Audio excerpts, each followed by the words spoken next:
cela a été annulé en tant que tel. Mais dans l'idée de Rouberwa, son idée là, a créé une partie, il a autonomisé un certain, c'est un village. Na kati ya bantité du point de vue à loi. Mais une commune rurale ne peut pas sortir en dehors du territoire. Mais na idée Azaria Rouberwa, il veut ramener Minembwe en dehors de l'ordonnance wana et Kotindambu eke na Uvira. Elandi kuna banyamulenge msusu baza muke. Eke na Mwenga kote Barega bazali kuna na kati. Eke empiéter na kati ya Fizi et s'étendre et la superficie à Minembwe est comme approximativement il y a 26 338 000 km², presque la superficie de l'État du Rwanda. Ces gens nous prennent pour qui? Et s'il faut prendre cette question, Boula Tisango Tshisekedi Lokam, tout ça va être honnête, tout ça honnête na mokili. Ici, la responsabilité du chef de l'État, elle est là. Et je vais vous montrer en quand Chilombo va intervenir, et responsabilité n'est pas wapi. Et oui, comme il m'a dit, il a visité. Rouberwa a étalé carte. Et il dit que ça l'angos qu'on a idée. Baza na fils wana banyamulenge bao balobaka munoko Rwanda Kinyarwanda bazali wana. Ote na Uvira batu musupe balobaka Kinyarwanda nde kote Nyarugabo aza. Nde kuna pale kaki député na Uvira. Po batuti nyonso wana baza coin moko te. Ba mususu baza na Masisi. Ba mususu pe baza na Ijwi. Na mwa il la biso ezalaka pembeni kuna séparé. Ba mususu pe baza na Ijwi. Qu'est-ce qui se passe à ce niveau-là? Alandi comme Kolanda. Ah, na Uvira pe batutsi na biso bazali bavandi. A juste comme abele place na batutsi bazali. Ote na Mwenga côté Barega bazali, batutsi musu bazali. Abemi musu territoire na. Et comme neti ko kende ya Kolanda na. Et comme ni ye nani. Qu'est-ce qui se cache derrière tout ça? Aza mayele te. Azo kanisa. Papa, yozo kanisa ye akimaka kisasa ni. Akimaka kisasa ni puisque bandako buma baranda na kisasa ti. Po batumba po baleza pasi. Yo mon ngala banga. Oh papa, makala na kota ti. Zera maye la salango. A 2 jours, akendana quelques commandos akanga Rwanda. Na série ya Biarimana. Basenga cesser les faits.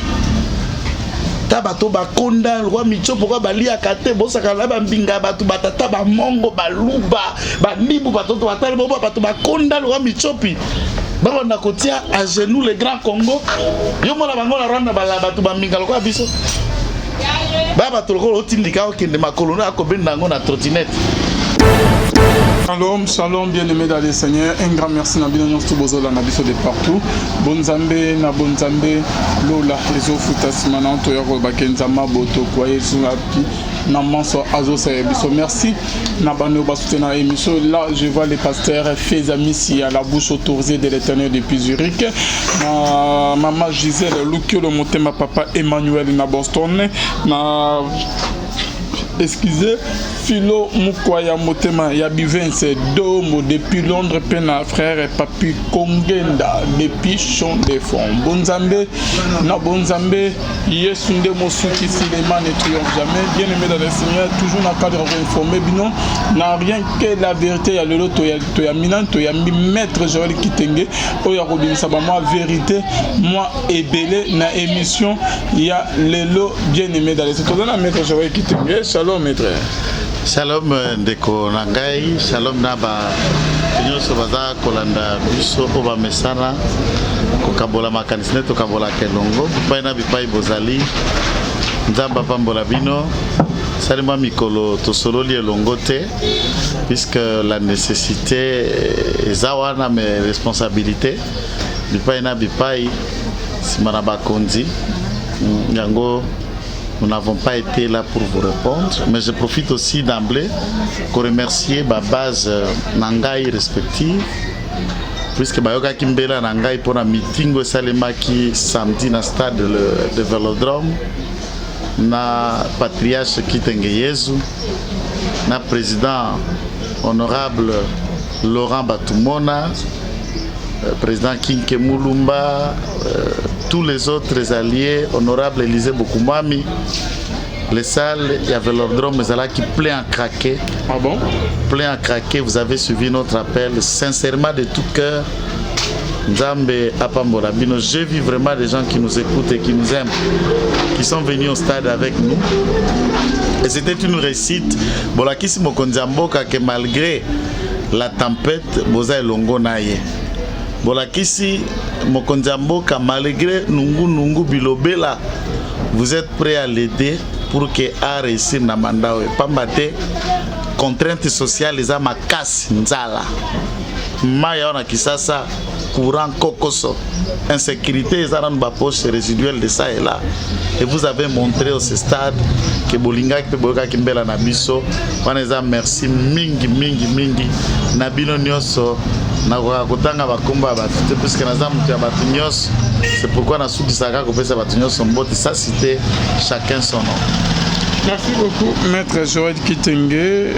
Question est assez quoi? Fati ateki mboka mbokekeni. Est-ce que vous expliquer bisono ya solo mbokekeni bateki mboka? Non, le président de la République a teki mboka te. Le rôle a utilisé ton nangai habituel le bamesanate. Je préfère rester un petit peu pédagogique et les lots. Poto limbole la batu le fond. Il y a question au étali plateau. Il y a Minembwe au ezala qui ne serait-ce en village. Bande konangai makambo bozako yoka ya Minembwe. Décret, il y a ministre Oyo et créa 270 communes ruraux à travers la République démocratique du Congo. Décret Wana est signé en 2013. Signé par la Mwana Mboka Oyo Bilonyo Soboyebi Aibaki Mbongo à Bukangalozo Patonga Université à Kindu Matata Ponyo. Da signaki décret Wana. Après décret wana mise en application, il y a nomination, il y a ba bourgmestre ruraux dont celui au Batuko installé na Minembwe ba installé bango misatu en représentation, il y a 3 tribunaux se vendus na territoire ya Fizi Moko Azali les Tutsi là qui se réclament être congolais, les Tutsi de Minembwe Moussous Azali Moufulero, le 3e, et Moussous Azali Moubembe. Donc le 3 langues, le Bamakanakati à plateau, ton territoire ya Fizi, on parle de Kifulero, on parle de Kibembe, na Kinyamurenge. Kinyamurenge, c'est à peu près 85% ou 90% de Kinyarwanda. Mais il y a une petite différence. Je l'ai dit et je pèse les mots. Mingyo Batala Galava Céleste. Je voulais juste rappeler cette phrase. Bobo sana passé na biso te pona sina zongela yango mbala na mbala. Maître Kitenge Jolo a commis avocat na mikolo yo. Oye ko ya sima mais na mikolo ezalaka kala. Nazalaka soda ya Afdel. Na yaka na musée. Nazalaka Kadogo. Na botama na est, na kola na est, mais je suis quelqu'un du centre. Je suis né d'une grande famille de 10 personnes. Tous nous avons grandi à l'Est. Et je parle énormément mingi ya balango le bamakana Est. Donc, tant que ça l'analyse, je ne fais pas des analyses seulement en tant que moto atangi, tout moto que ça la politique, le communicateur, mais également un natif du coin. Ensuite, comme quelqu'un au Yatambola na banya Rwanda. Puisque tout tambola na barwandais na banyamulenge et longo na musée pour chasser les maréchals Mobutu Sese Seko Kungwendo Azabang. Donc je pèse les mots de ce qu'ils sont en train de dire, je puise dans mon histoire, dans mon parcours. Toutefois, les absolutés, c'est ce que moi je connais. Peut-être que ça là où yo yébité, tu peux nous ajouter. Mais ce que ça où yo yébité, tu peux copier chez nous pour que bakisa ni no sengelo lo bala makambetali Minembwe pambate okoloba oyo kokai ko maîtriser terre. Si ce document signé en 2013, papa, arrêté Oyo ya ministre de l'Intérieur en 2018, fin 2017-2018, Tokomi Koluka Kokota déjà ma ponami, ministre de l'Intérieur de l'époque a nommé ba bourgmestre Riroana, Arimo Vasakani. PPRD. Matata, PPRD. Il y a le président Félix Azate. Il faut d'abord qu'on précise ça comme un élément important. Et que Ibango na Est Awa Bakendela qui caravane de la paix. C'est ce qui est fait que le chef d'état-major général, ministre de la Défense, délégué à MONUSCO et d'autres corps diplomatiques, qui pour sensibiliser la communauté pour la kimia na Est pas battre tuerie na massacre leki. Mais hier, Tata Oyo, il y a ministre il y a décentralisation Azarias Ruberwa, Oya Zali porte flambeau ya batuti. Connaissant ce programme, il a créé voyage baki ayebaki ke batora bakosuka na Minembwe, baki okuta na sokura na Minembwe pour occasionner à faire ce qui doit être fait. Natie virgule aw. Natie virgule aw. Nazongi skoyo très loin. Natie virgule awa na kozongela wana. Nazongi sko très loin. Qu'est-ce qui se passe là-bas? Lorsque Bissotos a colonisé, partage la frontière de la République démocratique du Congo actuellement, tant que Zalaki n'a une colonie, vous vous souviendrez vous tous que partage à Mir et Chute à Berlin pour partager la frontière de Salema en 1885, Tokati na Mokuse 1885 ne ba fixé la frontière na Bisso. En 1885, le Congo est composé de plusieurs royaumes. Le Rwanda, Bazalaki pena un roi qui était Procès Makabu. Le nom, en tout cas, vous allez m'excuser si je ne l'ai pas massacré, Makabu, qui était un roi Tutsi. Au assassinat en 1959.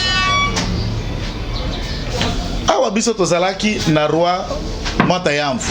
Le grand Matayamfu Bazalaki Kokamatampiri Chokwe qui prenait de Lubumbashi, qui prend une partie de Chikapa et qui s'étend jusqu'en Angola. Tozalaki na roi Zingangu.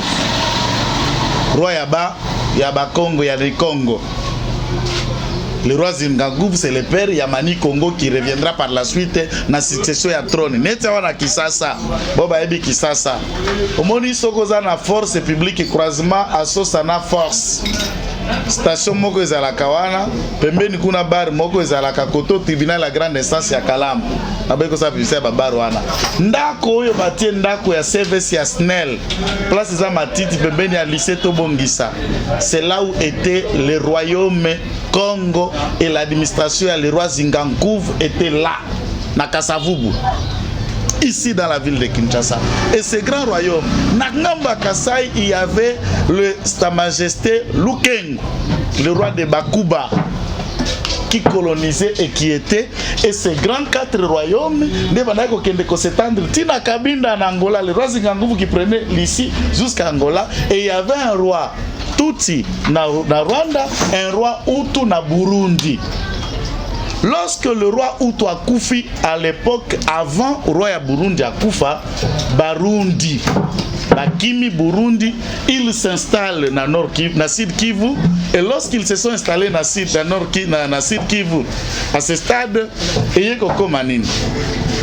Okokuta, na kati ya ba territoire.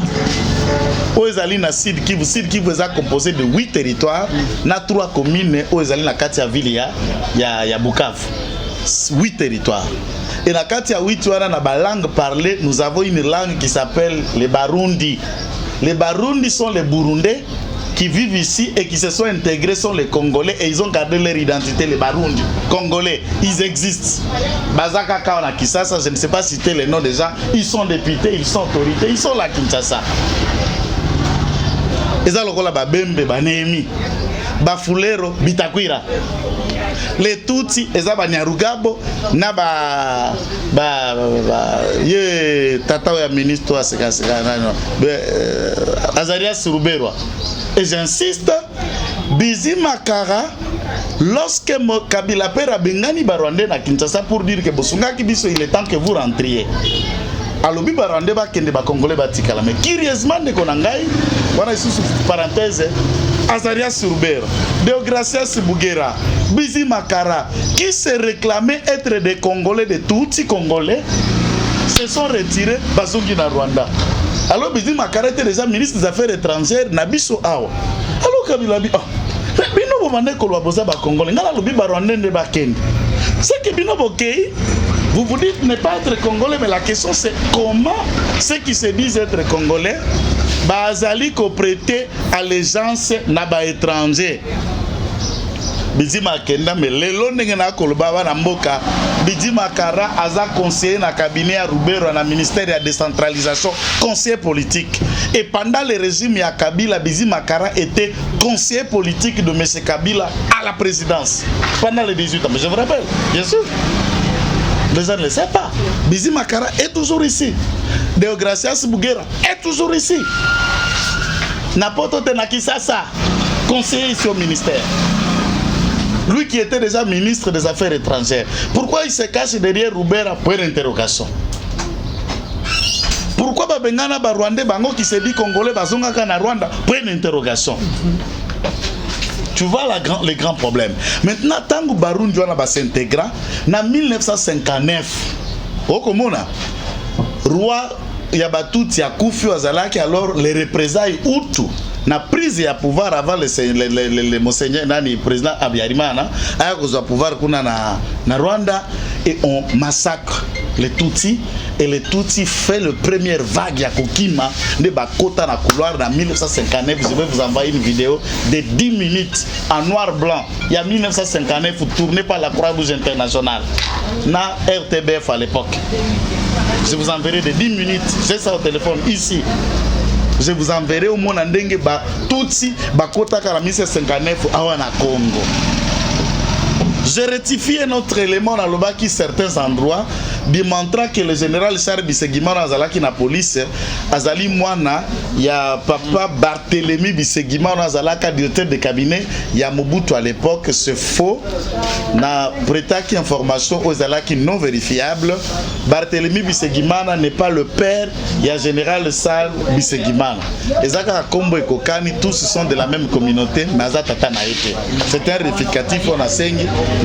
Puisqu'on est humain, moi je n'ai jamais donné l'impression de tout connaître, mais j'essaie de dire et là où je ne sais pas, je suis très ouvert et très humble d'apprendre de vous et d'être complété de vous. Malheureusement, mal éduqué profite pour insulter, c'est votre droit et ça montre ce que vous êtes, ce que vous êtes, commentaire ma finga. Alors, na 59 fois Bavandia na plateau. Yesukoyo Bisegimana Barthélemy en 1972 à Sengi na mokonzi mboka le tout puissant roi d'Israël va créer ordonnance pour na kopesa Banyamurenge qui se réclame être Banyamurenge qui était Banyarwanda à 59 nationalité zaïroise. Le président Mobutu va signer une ordonnance à 72 à PSI Banyamulenge Nyoso qui était cette fois-là. Il faut aussi souligner un élément très important. Minembwe ezana Mulenge te.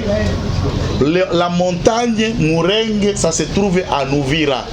Un autre territoire très loin et très séparé de Minembwe.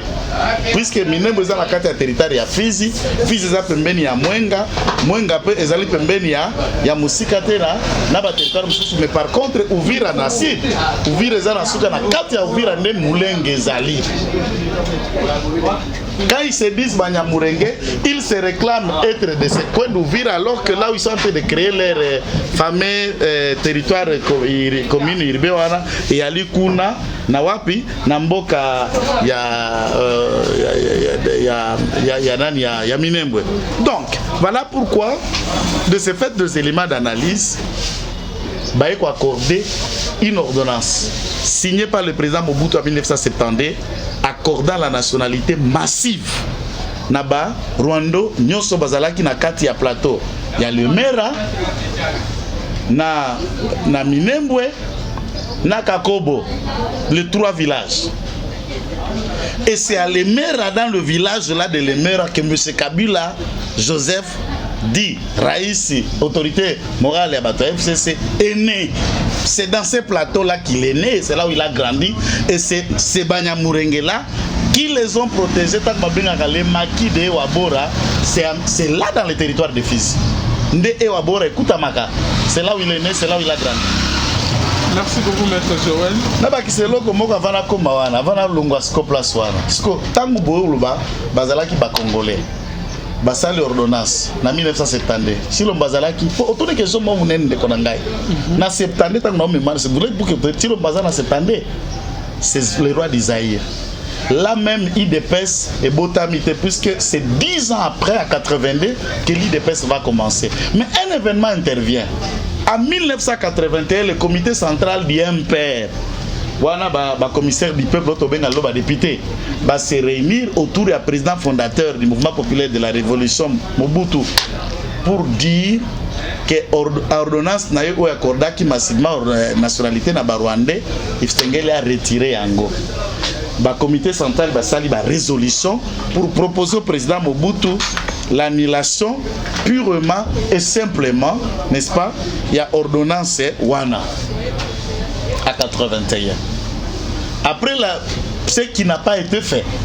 Mais entre-temps, de 70 à 81, et ça déjà Mboula Boni, et c'est ça déjà 9 ans, Batubazala déjà la nationalité. Toza le loi en état de droit. Est-ce que vous pensez en tenant compte de cela, tant que le président Félix Akoloba poto que Batouana Baba Congolais Baba Nekonabisa Zokosa, pour la 70 ans, déjà bango nationalité, na Mobutu. Yes quoi, quoi, Boto Bango Lelo? Ce sont des débats qu'il faut expliquer. Mais bien sûr, dans le de nos vidéos, tant que Vital Kamerhe, président de l'Assemblée nationale, va interpeller le général Kaloum. Naïbou Kozo Landalava, c'est le général Kaloum. Az ambassadeur Nabiso na Russie maintenant. Général Denis Kaloum Wazalaka, ministre de l'Intérieur, na 2003-2004 jusqu'avant les élections. Maintenant, ambassadeur Nabiso et pas à Kremlin na Russie. Le pro s'appelle le général Ladou Kaloum Levier Maradona. A distingué comme dans l'école primaire, Tina licence. Abimaga le premier de la classe, Tina académie militaire. Viana génie, maestro. Azal l'ambassadeur. C'est lui qui était ministre de l'Intérieur lorsqu'on l'interpelle. Et cette vidéo n'a continué de l'ondeko. Pembeni nae nana sa ministre de la Défense, Chikese Diem. Nana vandi na quitte Pembeni na Chikese Diem comme ministre, Mama Mabunda, ministre, interpellé en 2003-2004 dans l'Assemblée nationale par Vital Kamerhe, président de l'Assemblée nationale. Ce jour, il y a débat, Zakaria intervenant quand même, il faut se souvenir.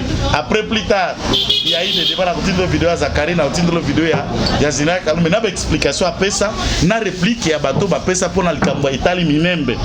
Puisque bah existait Bongo, événement FDL Ekoya, RCD Bandi Rébellion en 98, Rouberwa, professeur Ilunga, Arthur Zaïd Ngomba, Tambwe Mwamba, Mende et consorts. À la tête du RCD, va créer na Bukavu 2 nouveaux territoires. Au lieu de 8, c'est comme 10. Dont Minemba a été créé territoire pendant la rébellion du RCD Goma. C'est la raison que Bengela Gérard Kaloum dans l'Assemblée nationale pour qu'il vienne s'expliquer comment il y a un territoire qui fonctionne informellement et Zala qui soutenu, entretenu par le vice-président de l'époque, Azaria Sourbe Ramaniwa ici, qui se réclame être victime minorité, si les minorités. Il veut quoi, présent ce monsieur? Wata batongo bakwara ata 4 5 000 10 000 te moi déjà dans le ministère comme vice-président besoin déjà nyoso minou libanda bokoma bo s'imposer déjà wa et vous cherchez quoi de mieux que ça? Ces gens nous prennent pour qui? Et s'il faut prendre cette question Boula Tisango Tshisekedi Lokam tout ça va être honnête quoi, tout ça honnête na mokili. Ici, la responsabilité du chef de l'État, elle est là. Et je vais vous montrer en quand Chilombo va intervenir et responsabilité Naïzali Wapi. Pourquoi maintenant une ordonnance qui a été signée après, il faut couper court en 2003, tant que Bassali 1+4, Bassangisi, on a demandé le territoire de Nyosombe créé dans le Équateur. Roger Lumba la créé dans Kisangani. Or CDK est créé à Kotoyo, Babouka Yango Basongisa ba territoire ndenge zalaki na format na Yango Liboso, na ba 11 provinces ndenge zalaki Liboso, Mbembaye, Zaïd Ngomaye, Rouberwaye, Yerodiaye, Basali 1+4 na Tata Kabila. Nous connaissons là où nous sommes arrivés aux élections de 2006. Cela a été annulé en tant que tel. Mais dans l'idée de Rouberwa, son idée là a créé une partie, il a autonomisé un certain, c'est un village.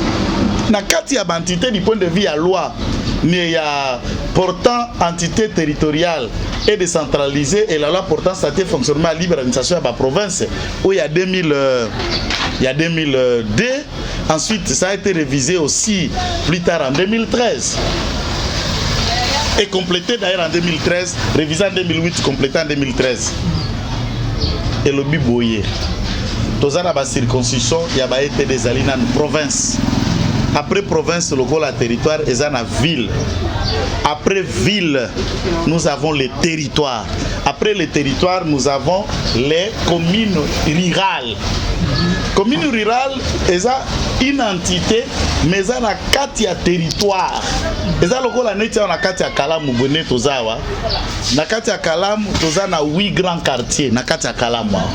Toi na Yolo, toi na Makala, toi na Matonge, bref, je ne peux pas citer. Maintenant, on prend, va autonomiser, va créer Matonge commune rurale.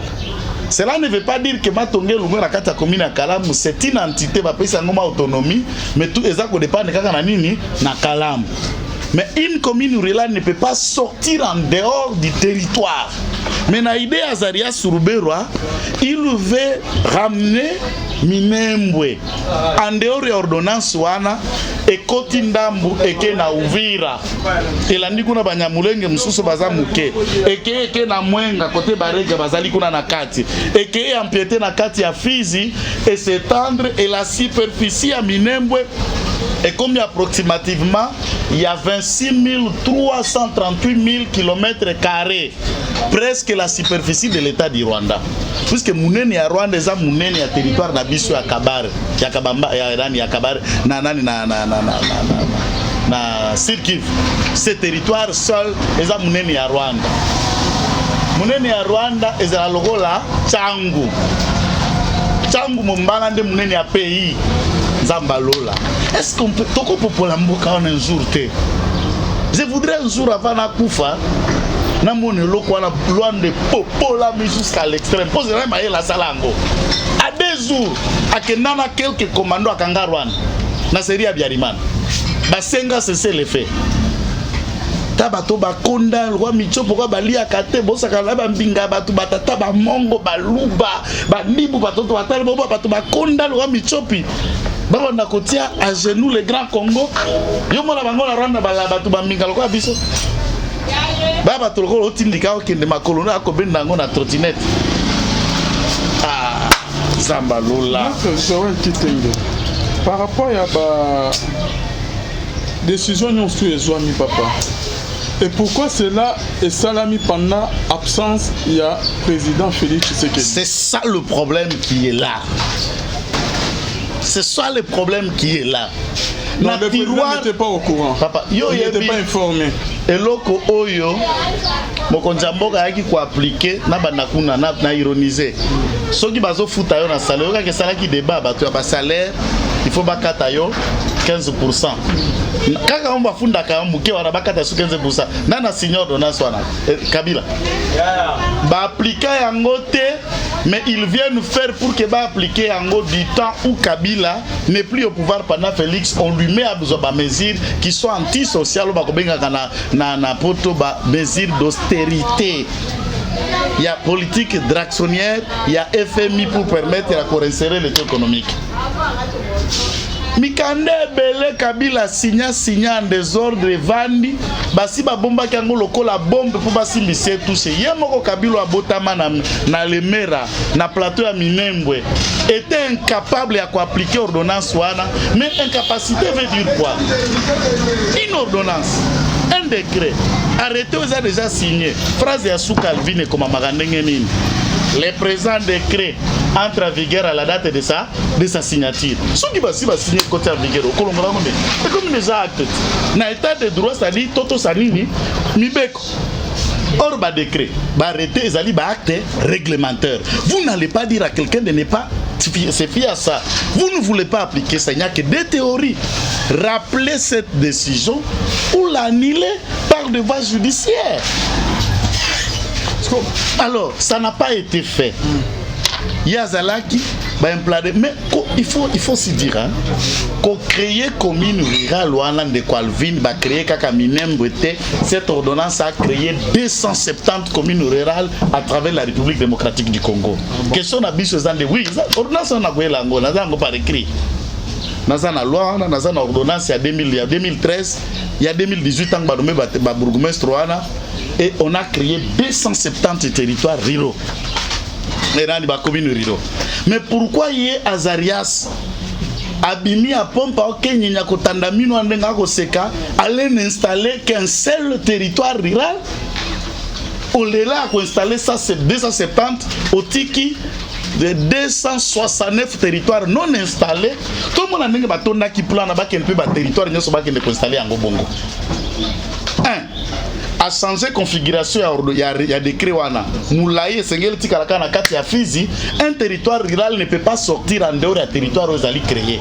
Ndenge na pesi exemple ya Matonge et cause la te Matonge ba créer territoire rural Matonge ba sangisi na Kauka ko peso nzela te bazu suna ndamba yolo batie non et ko kiko bima na mabela le bana to bazu ba créer territoire rural Kalamu bazu ndamba première ya limité batie limité ko peso habiter un territoire rural ne peut pas sortir en dehors du territoire nae d'attache et kiko bima libande ya Fizi te. Rubero a étalé carte. Et lui, quand on a la noce qu'on a idée, baza na fils wana banyamulenge bao balobaka munoka Rwanda Kinyarwanda bazali wana. Ote na Uvira batu musupu balobaka Kinyarwanda nde kote Nyarugabo aza. Nde kuna pale kaki député na Uvira. Po batuti nyonso wana baza kwen moko te. Ba mususu baza na Masisi. Ba mususu pe baza na Ijwi. Na mwa il la biso ezalaka pembeni kuna séparé. Ba mususu pe baza na Ijwi. Qu'est-ce qui se passe à ce niveau-là? À la Nice, c'est comme Nicoland. Ah, na Uvira pe batutsi na biso bazali bavandi. A juste comme abele place na batutsi bazali. Ote na Mwenga côté barega bazali, batutsi musu bazali. Abemi musu territoire na. Et comme net ko kende ya kolandana. Et comme ni yenani. Qu'est-ce qui se cache derrière tout ça? Non nyonso asanyo. Aza mayele te. Azo kanisa. Mayele te, ye bayebelo bazo sala. Papa, yozo kanisa ye akimaka kisasa ni. Akimaka kisasa ni puisque bandako buma baranda na kisasa ti. Po batumba po baleza pasi. Yo monga banga. Oh papa, makala na kota ti. Wapi suna ko banga? Ndolo na kota. Aner na kota. Na banga wapi? Maître, je vais quitter yo kanisi kibiso tokotika 1 mètre ya mboka la biso kende kuna et il sait bien que na ko biso loko moko banya mulenge les rwandophones et les rwandais bayoka na kate. Ça c'est l'information pour vous.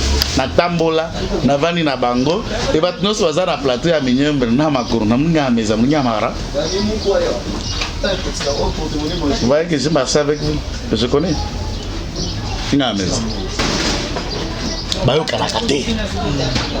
C'est pourquoi na kati ya plateau ya Masisi toza na bautu ba s'intégrer quand ba professeur ya Birunga ba professeur Ndesho baza ba Rwandais d'origine Hutu ba s'intégrer ba vanja ba former biso stotangi ma bala la problème te. Ye Kagame ndaza ko utiliser na ndenge ya kibolole ba mususu awa na Kisasa pour permettre à perpétuer idée naïe puisque Rwanda ezata la moitié acide Kivu te na munene baulu kasko servi na bango na kati ya minembo ya Alvin okozala na 45 000 têtes de vache vendues wana baboko la kade bangombe c'est l'espoir ngombe vandi na est ya blague te 45 000 têtes de vache ba misolo na minembo batoro mona na ba kingo tengama.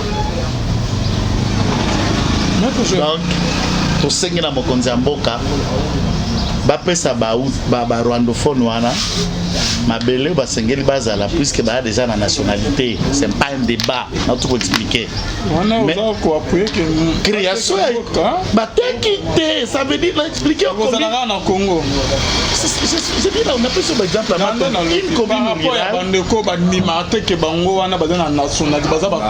voilà ba beta masola balabala ya tambola kuna ye. Alors que ce sont des Rwandais qui arrêtez ces genre de trucs na tunio bisegimana azalaka de terre cabinet à Mobutu na 7 ans Papa Tshisekedi, dans cette année, était aussi à l'Impère. Papa Tshisekedi, dans l'Impère. Quel jour vous avez attendu ce débat-là? Comme vous savez, combien de dignitaires il y a école, si vous avez déjà poste depuis 7 ans. N'a pas député. Rwakabouba. Je ne sais pas si c'est le même nom. Toi, député honoré Magui Rwakabouba dans l'Assemblée nationale. Je n'ai pas de précision, c'est juste une façon de relier. Rwakabouba a été élu commissaire du peuple à l'époque. Il y a Sid Kivu à l'époque. Des députés ont créé campagne à Zaïre. Et ils ont été élus dans la même période. Papa Tshisekedi, ils sont allés à l'Assemblée nationale. Et Papa Tshisekedi était le premier vice-président de l'Assemblée nationale, là où Jean-Marc était. Rwakabouba dans le même ensemble. Ils étaient de quelle ethnie? Vous voulez faire un débat aujourd'hui, quelque chose qui existe. Les gens là, aux Aramas non andako, à Botibar, à Bino, à Biso, Maman, à Biso. So, surtout qui boye, voilà la bonne andako, papa Sabeta, bonne zen. Bon arbota moana, asus mitam salata comme une bande maman. Maître Joël, ils ont bandé au mine face bazo dans la Biso. Robert, maître Joël, accueilli. Ache beaucoup, maître Joël. Na absence du chef de l'État, il paraît que les chefs de l'État n'étaient pas informés par rapport à Bamagamion. Ceux qui sont informés, mon frère, Tolobi Pemingi, n'a qu'à 4 semaines. Le président de la République doit prendre ses responsabilités à main. S'il n'était pas informé, c'est ça. Non, ils ont un pouvoir, il y a Robert Waté. Ministre de l'Intérieur, Ouanouma Bango, Bao va installer Ouanezali Mova. Quand on est ministre de l'Intérieur, il rappelle seulement cet arrêté en nommant les animateurs et la commune rurale Ouana Ndenge idée à Mikando Anezali et en fixant commune rurale Ouana ils ont dépendre na nini na fils. Il faut s'y noter. Tant que nommé commune rurale Ouana, bourgmestre Azali Mututi, adjoint nae Azali Mubembe et Oualandi adjoint Azali Mufulero, les 3 tribus qui caractérisent le territoire de Fils. Baté Bango sa collaboration pour la convivialité. Ce n'est pas une façon de partir pour du reste. Les Mouniabaya Moulengo, on en a besoin de. Ça, c'est réforme. On a besoin de émission. Je vais vous dire aspect militaire, aspect sécuritaire. Nous avons besoin de ces gens-là. Oui, puis général Tounz, le Loaza numéro 1 à région militaire à Katanga. Il n'a jamais traité avec les Rwandais. Kagame Lingakaete. Tu sais, il y a des gens qui sont Rwanda. Les Banyamourenga ne sont pas occupés à Rwanda, Rwanda, Kagame. Kagame a banga bangot. Et pour renverser les Zaïre, Kagame a dit dans son armée, le FPR, il y avait l'armée patriotique rwandaise, plus les Banyamourenga qui les ont accompagnés. Et les Banyamourenga ont toujours travaillé ici. Ce sont eux qui ont protégé Mouzé pendant les maquis. On a banni en rébellion, ils vivaient là-bas. Et c'était la zone rouge que l'armée zaïroise n'y entrait même pas. Lélo, ils ont des militaires, ils ont plus de 450 officiers dans l'armée Nabiso. 450 officiers supérieurs. Plus de 4500. Nous courons derrière l'État, maître Joël. Bando Bazo dans la Bisso, Tozo comme on a souka. Réaction par rapport, il y a arrivé, il y a président Nagoma. Au moment on est parce que Bando il y a la Mouka, Bando Balegi n'a pas émission, Balobi que non, Baro saboter mon Konziambo Kakuna. La Mouka Yozo Benga va Daniel Safou, Abosana, Soda Nabi Tumba, Batongela qui commanda quoi tanta bata, Maye na boule nae, Batongela ka soda building. On a dit comme ça bateau. Mais Moussalo Zosa normalement, bah magistrat fallait pas interpeller Saint-Daniel Saf. Nani? Daza député. Ah bon? Daza immunisé. Daza n'a immunité. Donc, pour interpeller. Il y a une procédure. Il faut le procureur général près la cour de cassation. Près la cour de cassation. Aza député national, papa. Donc, aux hommes, on a démoralisé militaire dans le front. Voilà, Nini, puisque on a qui ça très bien, jargon, mon nez, la bicho, comme Meli Biamba, Mela Maï. D'ailleurs, de côté, Balaï, pour nous, Maï, Zala, qui t'a Meli, Kakango, Mibibana, Bambouma. T'as la bilo à Sali. C'est ce qu'on met là, Bambouma. Mela Maï. Mela Maï. Surtout, Mikolo, on a le logo à Bendio, qui sont qui chicat. C'est ce que ça fait des gens comme lui. Pour ça, que Nadia, Bana, chicat. Merci beaucoup. Qu'est-ce qui s'est passé dans le Goma, maître Joël? Hein, Bando, qu'est-ce qui s'est passé dans le Goma? Goma est tombé. Et perversade, Goma est tombé. Balabala, plein à craquer. Bando Kinyo se boteli mi soudan. Goma est tombé. sorti béton, à bétoniser Goma. Plein à craquer. Ganga les sous. Kuna balingara ete ne balobi. Papa, yo oza journaliste te. Ono de jesi na zo sakola. Sene ko za na mbongo ebele. Toko yengaka. Apesa zo kende boto futi babie to kepe Goma. Ndenge to lo baba otalanga ba yebi ke je suis un collaborateur pe na tetaka très bien na Jacques Chabani. Jacques à Goma non. J'ai discuté dans WhatsApp, voyant ses visages et ses images. Voyez les images. Et les gars en direct dans la télévision. Mais tout le monde dit que vidéo peut me sous jeune Yago Makuna Baba pour réclamer liberté, libérer Victor Kamere avant que Fachi a pour voilà les aigles ya c'est un peu de modéré. Kizengi na ndenge nini. Mtu aibi 57 millions. Apesa tata nao. Apesa mama na apesa mida. Balena masalo. Yo bimba na balabala kwe olia un franc. Tala lo mususu. Lelo na lo bala olia nini na 57 millions ana. Banda ko ya basodo etuli esilité. Babiloko esilité olia nini. Bapesa eloko. Atako buzo bango. Ngai na bando bine la moibi. Na cadre nini. Kisa sa biso to biso ko ka mutu moyibi ata ibi oloko tozo ke fuka ko obakisa pe mbata po moyibi apesa ka mutu so kanda mais lelo mona moyibi akobo bisa bato bala ba obinelai ba pasteur ba na triomphal ba esambela moyibi nzamba libéré boko bisa razo ki sabongo na biso te oyesta papa pasteur na moni nzamba lobi zo ki sa mbonga ba kongolo ibi yo na Jamal nzamba ko fongolo do porte bizengiti komi na suga metre mbote na bango nyos esengo na bino namna gani mnampokea mfalme wa nchi kiongozi anayepaka moya kuna wawili tous ceux qui sont au plateau de Minembwe et partout là-bas le rwandophone congolais na makuru munga meza ngagararai tujenge Congo. Que Dieu vous bénisse. Merci beaucoup. On se retrouve à la prochaine. Bye.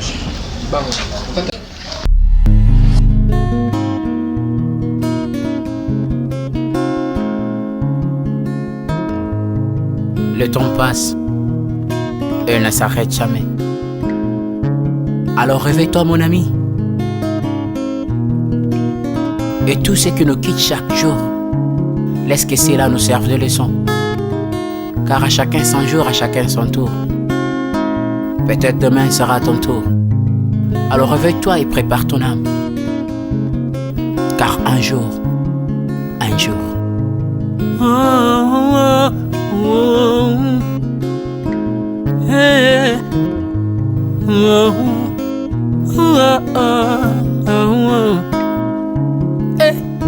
le temps passe, le jour s'envole, s'en va si vite sans laisser de traces. Comment faire pour l'arrêter, car il nous amène vers le jour de départ. Tout c'est fort avant nous, n'ont pu l'arrêter. Il s'en va sans arrêt, sans pitié, ni nous laisse le temps de faire nos bagages, et de tout mener. Le temps passe, le jour s'envole, s'en va si vite sans laisser de traces. Comment faire pour l'arrêter, car il nous amène vers le jour de départ. Tous ces forts avant nous n'ont pu l'arrêter. Il s'en va sans arrêt, sans pitié, ni nous laisse le temps de faire nos bagages et de tout amener. Il s'en va seul sans. Faut me perdre tout plutôt que de perdre son âme, À quoi bon tout gagner, ben sera que vanité. À quoi bon tout gagner, perdre son âme si l'on est censé de tout laisser. Moninga, verser le sang de l'autre, si demain sera le tour, tu seras seul comme dans un miroir. À quoi bon tout gagner, perdre son âme si l'on est censé de tout laisser. Moninga, verser le sang de l'autre, si demain sera le tour, tu seras seul comme dans un miroir.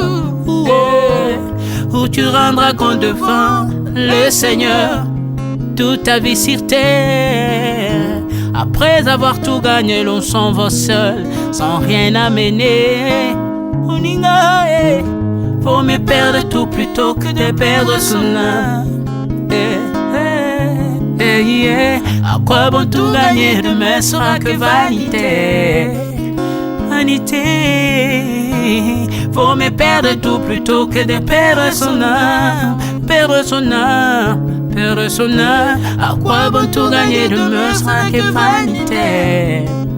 Moninga, Moninga, Moninga, Moninga, tala tango ekoleka Moninga, Moninga, tala bato bako kende.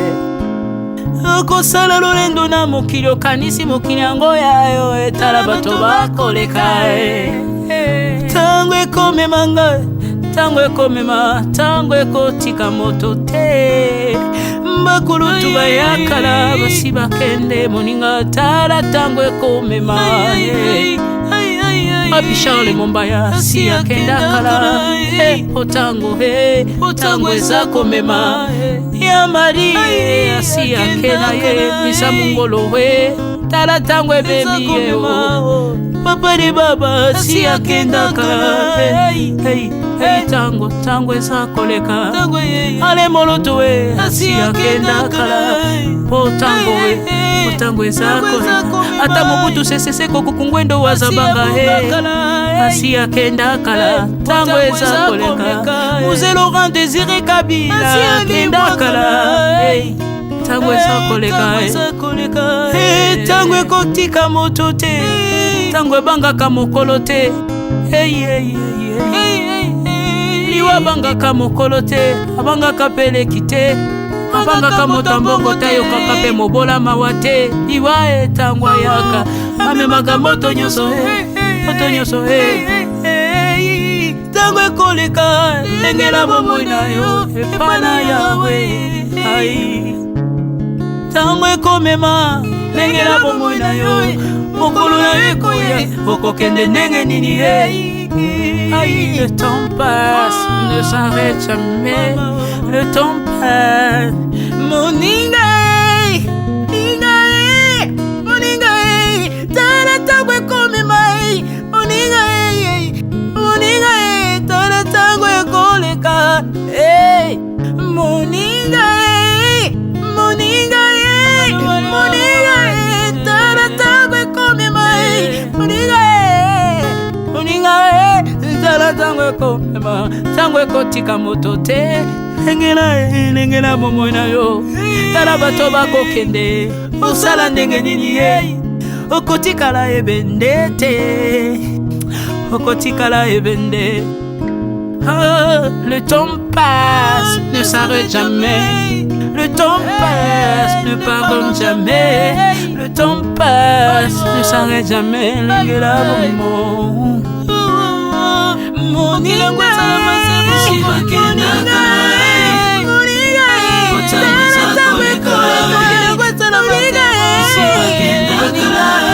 tala tango ekoleka. Ekolo nyonso bato bakokealela mpona nini alela mpona nini tango eza koleka.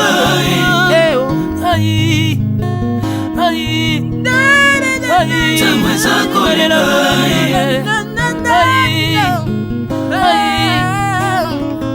Tango eza koleka. Le temps passe. Alvin Ebeya tala tango ekoleka. Tala tango ekoleka. Nabongisa bomona nga mpona nini bato bakokende biloko nyonso ekoleka. Nalela tina nini natangisa makila na boma bato mpona nini soki nyonso ekoleka. Un jour nabanga kufa mpona nini soki naza putulu ya pamba mokolo ezali na koleka. Le temps passe.